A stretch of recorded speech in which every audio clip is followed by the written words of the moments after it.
3 நிமிடம் சிவப்பு சிக்னலில் நின்றதால் ஒரு மனிதனின் வாழ்க்கை முழுவதும் மாறியது.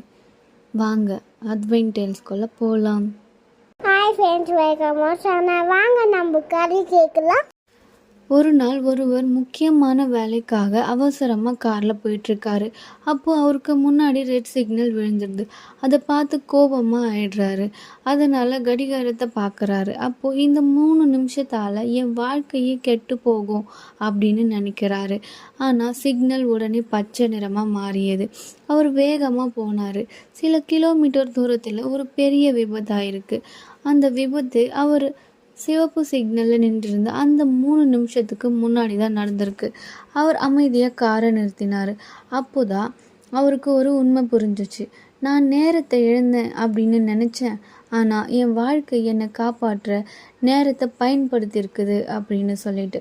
இதிலிருந்து வாழ்க்கையில் எல்லா தாமதமும் தடையல்ல, சில தாமதங்கள் உனக்காக வந்த பாதுகாப்பாக கூட இருக்கலாம். ஓகேவா? நெக்ஸ்ட் வீடியோவில் பார்க்கலாம். பாய். இந்த வீடியோ உங்களுக்கு பிடிச்சிருந்தா லைக் பண்ணுங்க, கமெண்ட் பண்ணுங்க.